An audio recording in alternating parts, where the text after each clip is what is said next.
अस्सलाम वालेकुम, कैसे हैं आप लोग? ठीक ठाक? अच्छा जी, लास्ट क्लास के अंदर हमने अपना टॉपिक स्पेशल जर्नल स्टार्ट किया था। अकाउंटिंग की क्लास है फर्स्ट ईयर कॉमर्स की, जिसका टॉपिक स्पेशल जर्नल है। तो उसके अंदर बेसिक सिर्फ मैंने स्पेशल जर्नल की डिटेल के बारे में बताया था कि स्पेशल जर्नल होता क्या है और उसको स्टार्ट कैसे करते हैं रिक्वायरमेंट से होगा। आज हम उसके एक एग्जाम, ठीक है, रिक्वायरमेंट है इसी टाइप के ये सवाल था, ये बिल्कुल ऐसे बोर्ड पर अभी तक हुआ हुआ है। एप्रोप्रिएट का मतलब क्या बताया था? सारे बनाने होते हैं, और अगर कोई जर्नल बनाए तो सिर्फ वो बनाना है, बाकी सबको इग्नोर। लेकिन अगर साथ में लफ्ज जर्नल के किसी साथ के लफ्ज जर्नल के आ जाए तो फिर इग्नोर नहीं करना होता, बाकी सब उसमें आ जाए। ठीक है, और दो शर्तें हैं, नंबर 1 वो मर्चेंडाइज और नंबर 2 वो ऑन क्रेडिट भी होनी चाहिए। इन दोनों में से एक शर्त पूरी है, एक पूरी नहीं है, तो वो स्पेशल जर्नल में नहीं आएगा। दोनों चीजें बैक वक्त एक ही डिग्री में होनी चाहिए। क्लियर? अब मैं एक नॉर्मल एग्जांपल दे रहा हूँ और फिर उसके अंदर तमाम चीज़ें मैं एक्सप्लेन करूँगा। जब नॉर्मल तमाम चीज़ें एक्सप्लेन हो चुकी हों, अच्छे से वक्त समझ आ चुकी हो ये करना है, फिर हम उसके अंदर चीज़ें डालेंगे। फिर उसके अंदर आपको झटके देंगे कि क्या कहानी होती है। ओपनिंग बैलेंस लिखा हुआ हो तो क्या होगा, सही है, या जर्नल से लेजर बनाओ या लेजर से जर्नल बनाओ, सब्सिडी से ये बनाओ और सब्सिडी में पहले से ओपनिंग बैलेंस है, ओपनिंग बैलेंस नहीं है, क्या करना होता है। और इसी तरीके से अल्फाजों में घुमाया जाता है, ये सेल परचेज का लफ्ज ही ना है, कोई और लफ्ज आ रहे हो, इनवाइस का लफ्ज हो, इनवाइस इशू हो रही है, इनवाइस रिसीव हो रही हो, डेबिट में हो, क्रेडिट में हो, इशूड रिसीव, इस टाइप की बातें लिखी हुई हो, तो ये तमाम चीज़ें भी आपको पता होनी चाहिए। लेकिन ये फिर को जब एक मेन उसूल समझ आ जाए तो फिर वो गाड़ी बातें भी आहिस्ता आहिस्ता समझ आना शुरू हो। सब पहले वो सारी चीज़ें एक साथ बता दूंगा, एक लफ्ज भी समझ में नहीं आएगा। ठीक है, तो अभी हमने यहाँ तक सीखा कि स्पेशल जर्नल क्या है। अब मैं एक ट्रांसैक्शन लूँगा, वही ट्रांसैक्शन ऐड में चलती है, वो ट्रांसैक्शन आपकी कोशिश करना है पूरी कॉपी कर लेना। सही है, पूरी कॉपी कर लेना और फिर उसी को आगे मैं जैसे जैसे प्रोसीड करता हूँ just note down on piece of paper, अपनी कॉपी के ऊपर वो नोट डाउन करते चले जा रहा है। ठीक है, तो अब हम एक एग्जांपल लेते हैं और फिर आगे उसको प्रोसीड करते हैं। ठीक है, फिर वो एग्जांपल में अगर मैं मिटा दूँ तो कोशिश करना वो आपके पास रिटेन होनी चाहिए, फिर मैं आगे उसको प्रोसीड करता चला जाऊँ। अच्छा, तो अब हम इसकी एग्जांपल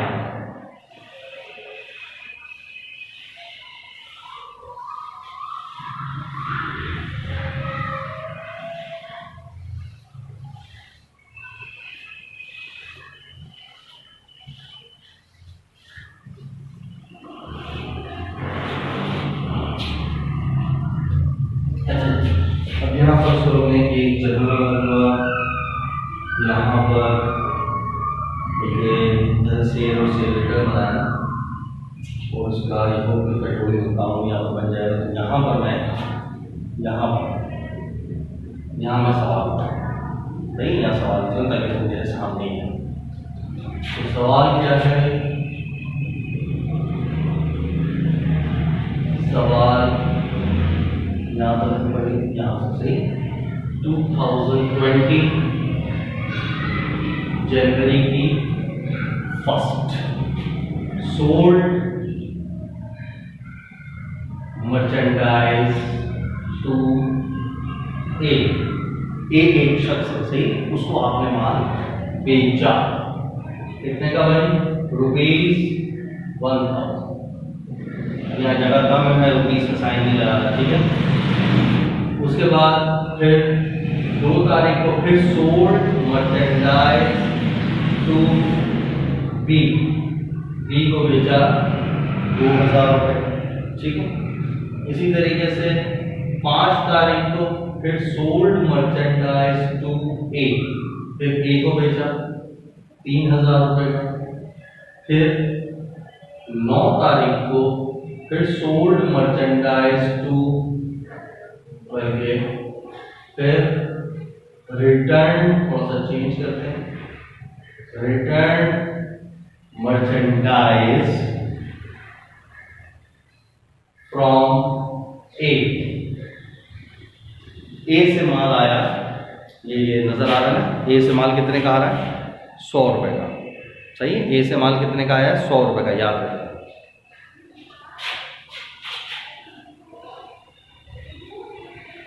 फ्रॉम ए 100 रुपये। अब नजर आ रहा है? सही। ए से माल कितने का आया? ए से माल आया 100 रुपये का वापस, ठीक है। अच्छा, उसके बाद 15 तारीख को फिर रिटर्न मर्चेंडाइज फ्रॉम, फिर ए से यार 200 का माल आया वापस।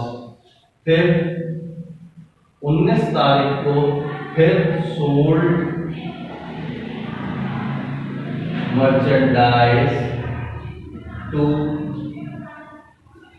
फिर बी को माल बेचा 4000 रुपये। सही। उसके बाद 21 फिर सोल्ड मर्चेंडाइज टू ए, फिर ए को बेचा 5000 रुपये का। फिर 29 फिर सोल्ड मर्चेंडाइज टू सी को 6000 रुपये का बेचा। फिर 30 को फिर दोबारा रिटर्न मर्चेंडाइज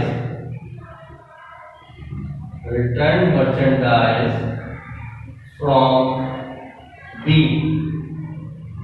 बी से 200 रुपये का माल वापस आ गया। फिर दोबारा 31 को फिर दोबारा रिटर्न मर्चेंडाइज फ्रॉम डी। सही। बी से फिर 300 रुपये का माल आ गया। उसके बाद फिर दोबारा 31 को फिर सोल्ड मर्चेंडाइज टू ए, फिर ए को आपने दोबारा से माल बेचा 7000। सही। और फिर 31 को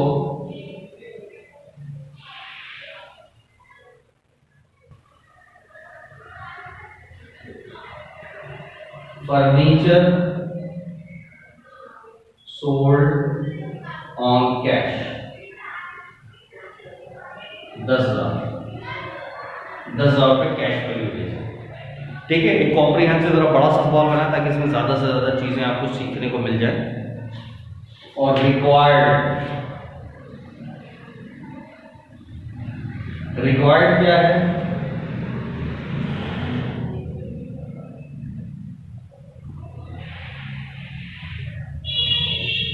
एप्रोप्रिएट जर्नल।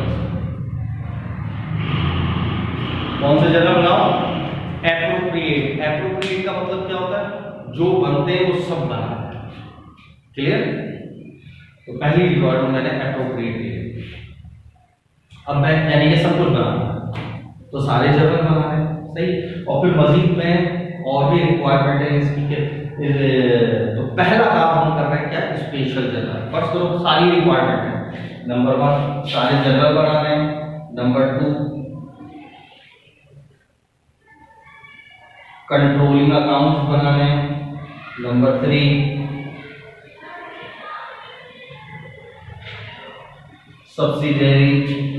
सब्सिडरी लेजर्स बनाने। और नंबर 4 शेड्यूल ऑफ कुछ भी। अब यहाँ पर जो भी शेड्यूल होगा, आप यहाँ पर फर्स्ट करो किसका है? दो ही चीजें होंगी, या तो अकाउंट रिसीवेबल होगा, क्योंकि देखो या तो सेल जर्नल होता है या परचेज जर्नल होता है। सेल जर्नल के अंदर हमें पैसे लेने होते हैं तो वो शेड्यूल कहलाता है अकाउंट रिसीवेबल। तो ये सेल जर्नल ही है ना, इसमें ज्यादा तो हम शेड्यूल ऑफ अकाउंट रिसीवेबल। अगर ये परचेज होता तो सिर्फ शेड्यूल ही लिख दिया जाएगा, तो वो देखना पड़ेगा जर्नल किसकी से। अगर वो अकाउंट रिसीवेबल का तो शेड्यूल ऑफ अकाउंट रिसीवेबल होगा, पेपर का है तो शेड्यूल ऑफ अकाउंट रिसीवेबल। दो ही होते हैं, और दोनों है तो दोनों बनाने पड़ेंगे। एक है तो एक ही बना लो, दैट्स इट। अच्छा, यहाँ तक ओके की रिपोर्ट हो गई, डन हो गया। अब ये सवाल है, ये इसकी रिक्वायर्ड है। ठीक है, अब स्टेप बाय स्टेप में ये सवाल यही रखूंगा, इसको कोशिश करूंगा मिटाऊंगा नहीं, आगे आगे आगे आगे मैं प्रोसीड करता चलूंगा। ठीक है, तो सबसे पहले मैं क्या लेता हूँ, जर्नल बनाना। ठीक है, अब मैंने क्या बताया था, सबसे पहले पेंसिल लेना, कोने पे लिखना, एप्रोप्रिएट मतलब सारे जर्नल बनाना। तो अब आपने मुझे बताना है कि कौन सी एंट्री किस जर्नल में जाएगी। ठीक है, जैसे नंबर 1 ये sold merchandise to A, merchandise बेची ए को, तो उधारी बेची नाम ले लिखा तो किस में जाएगा, एस जे, इसमें जाएगा एस जे। फिर दोबारा मर्चेंडाइज उधार बेची बी को, एस जे। फिर उधार बेची ए को, एस जे। फिर रिटर्न मर्चेंडाइज फ्रॉम ए से वापस आ रही तो सेल रिटर्न हुआ, तो एस आर जे। सही, ये भी return from A, S R J. Sold merchandise to B, B को बेचा, एस जे।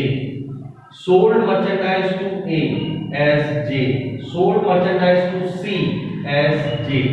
सही, return merchandise from B, B से वापस आई, एस आर जे। फिर रिटर्न बी से वापस आई, एस आर जे।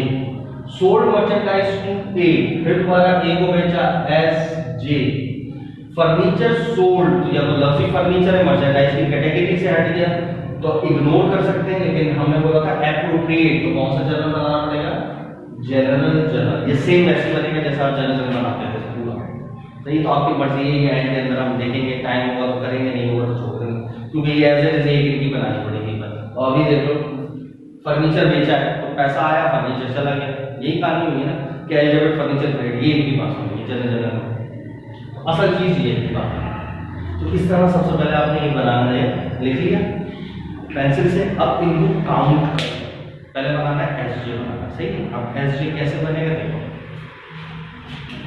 आपने एस जे बने काउंट करो, 1 2 3 4 5 6 7, टोटल 7 एंट्री। सही, एस जे की टोटल 7 एंट्री, और एक एस आर जे 1 2 3 4, इसकी टोटल 4 एंट्री। अब ये लाइन खींचते हुए बस एहतियात करनी है ना, तो जरा साफ सुथरा से जर्नल बन जाएगा। और अभी कैसे, अब सबसे पहले मैं बना रहा हूँ, ये यहाँ से आपको नजर आ रहा होगा, ठीक है, तो यहाँ से मैं बना,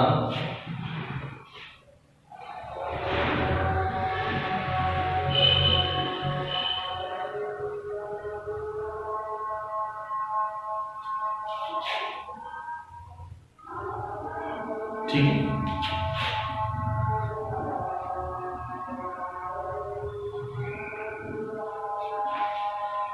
अब कितनी एंट्रीज है, 7। तो ये तो मेन लाइन हेडिंग है। सही, ये वाली जो है ये आपकी क्या है, मेन। अब इसके बाद की जो 7 एंट्रीज है ना, 7 एंट्रीज वो यहाँ से 7 लाइनों में आनी होगी, इस मेन हेडिंग के बाद, इस मेन कॉलम के बाद यहाँ से 7 एंट्रीज, तो 7 लाइन तो आपको एंट्रीज में चाहिए, 1 2 3 4 5 6 7। सही, तकरीबन 7 यहाँ रखते हैं। तो आपने एक लाइन ये खींची, सही, ये 7 लाइन ये होगा, प्लस अब 2 लाइनें और छोड़ के डबल लाइन, 1 2 लाइनें छोड़ के आपने डबल लाइन। ठीक है, समझ आया इस तरीके से।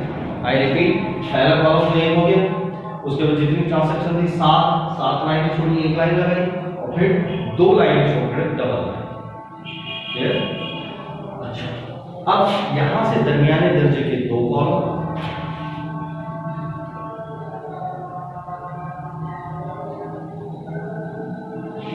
बिल्कुल एज इट इज यहां से भी दरमियाने दर्जे के 2 कॉलम।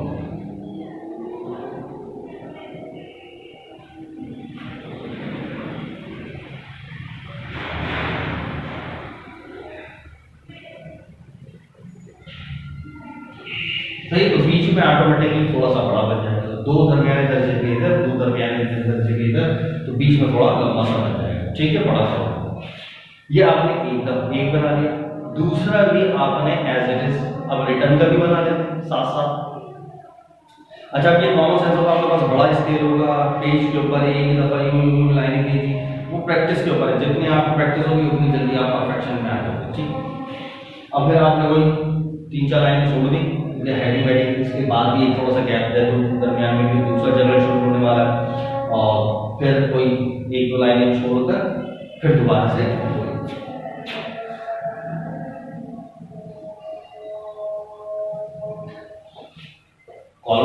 कॉलम वाली, उसके बाद हम यहाँ पर लाइनें छोड़नी है ना, देखेंगे कितनी ट्रांसलेक्शन, तो हमने कितनी की थी, 1 2 3 4 रखी थी ना, तो हम यहाँ पर 1 2 3 4 लाइनें छोड़कर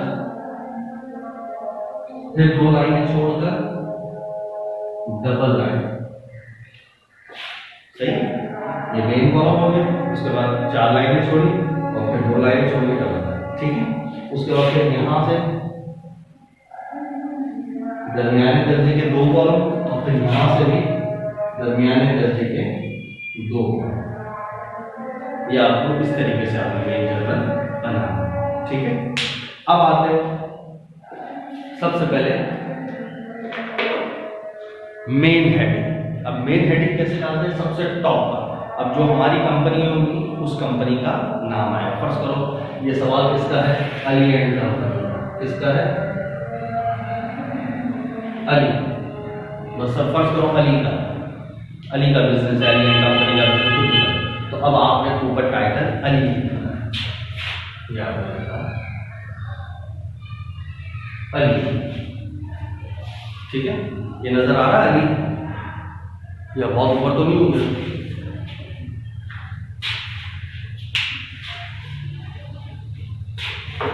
थोड़ा सा नीचे करना है,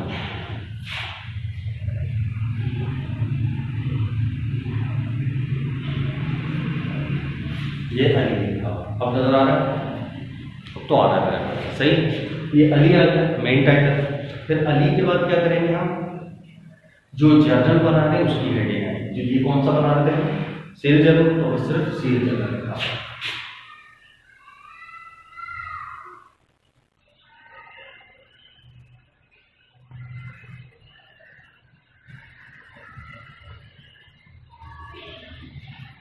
क्या लिख दिया, सेल्स जर्नल, दैट्स इट। बाद लोग इसके नीचे भी लिखते हैं for the month and date, बनाना दिमाग का 10 दफा बता चुका हूँ, जब भी कोई भी जर्नल में कोई चीज बना रहे हो जिसके अंदर डेट का कॉलम मौजूद है, तो वहां ये नॉनसेंस काम नहीं करेंगे। ठीक है, कोई ऊपर हेडिंग नहीं है, यहाँ पर भी सेम हो जाएगा, तो क्या हो जाएगा, सबसे पहले कंपनी का नाम अली, और अब ये कौन सा था, सेल रिटर्न, तो यहाँ पर आ जाएगा सेल्स रिटर्न।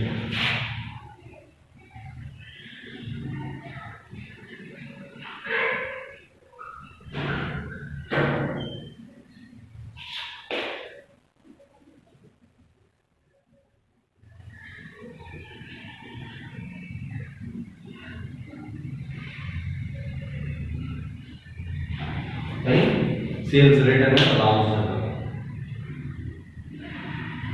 अच्छा, ये नाम होगा, ठीक। अच्छा, अब यहां तक हो गया, अब आ जाता है हेडिंग डालता है, सब हेडिंग। सब हेडिंग में आप देखो, सबसे पहले ही कॉलम किसका होगा, डेट, सही, तो यहां भी डेट है, यहां पर भी क्या आएगा, डेट। ठीक है, दोनों जगह क्या है, डेट। अच्छा, ये कौन है, सेल जर्नल, यहां पर क्या आएगा, नेम ऑफ कस्टमर्स, यहां पर भी क्या आएगा, नेम ऑफ कस्टमर्स, सही। ये क्या है, रेफरेंस, ये भी क्या है, रेफरेंस। ये क्या है, अमाउंट, ये भी क्या है, अमाउंट। तो सारी चीजें सेम है, सही। सेल जर्नल जो होगा, सेल जर्नल, उसके अंदर लफ्ज आएगा यहां पर इनवॉइस नंबर। कौन सा नंबर, इनवॉइस नंबर, ठीक है। अच्छा, यहां पर क्या आएगा,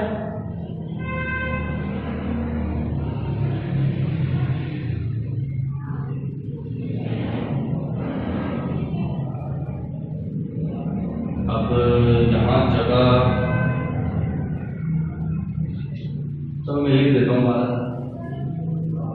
मेमो भी कहते हैं इसको, सही, मेमो भी कहते हैं या इसको नोट भी कहते हैं। मैं देखो दोनों ही करके लिखिए, मेमो नोट नहीं होता, या तो मेमो होगा, सही, या हल्का सा स्लैश आता, सही, ताकि याद रहे, मेमो नंबर या नोट्स नंबर, सही।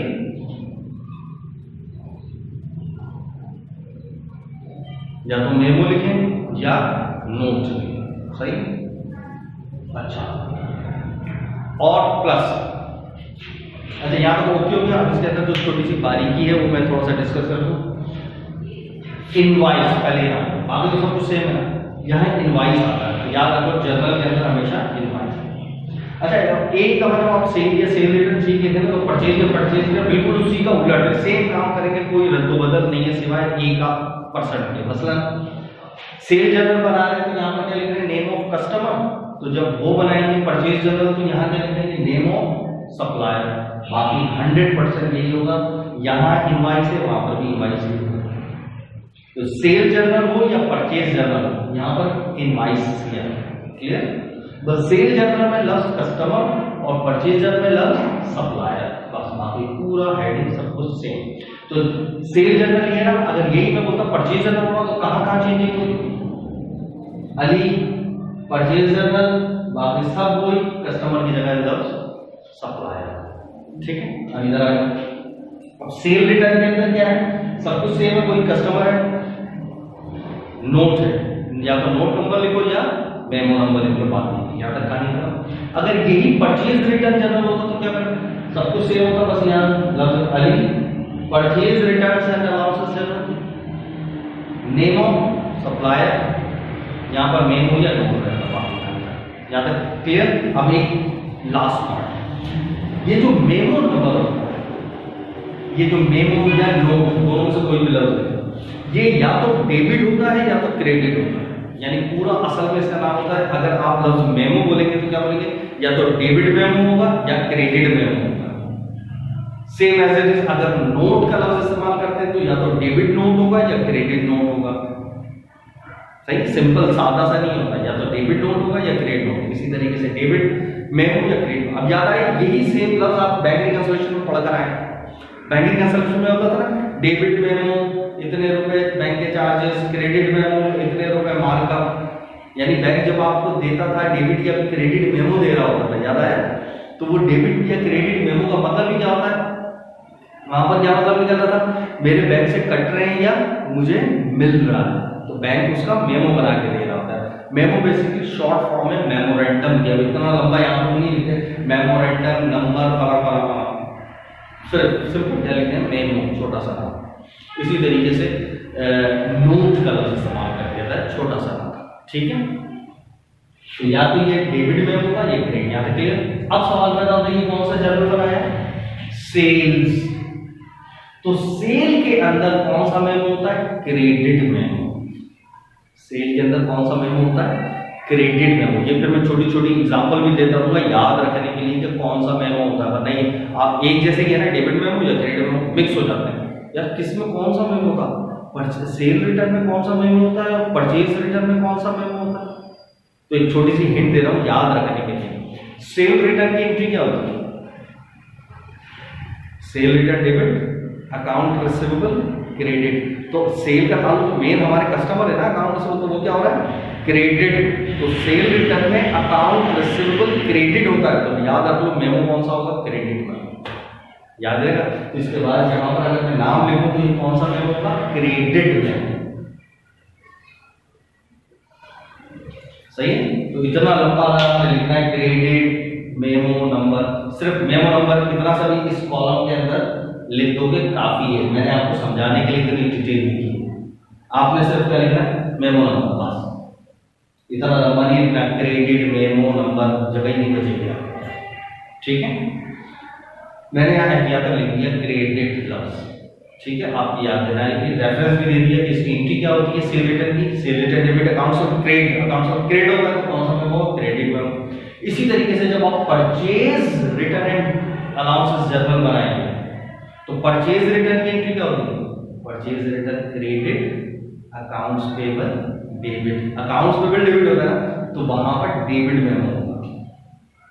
ठीक है, देखो यहाँ पर हमारा मैंने ये टेबल बनाना भी सिखा दिया आपको, यहाँ पर ओके की भी कोड हो गई। I hope so. फिर इंशाल्लाह नेक्स्ट क्लास के अंदर हम आगे इसको प्रोसीड करेंगे। ठीक है, अल्लाह हाफिज़।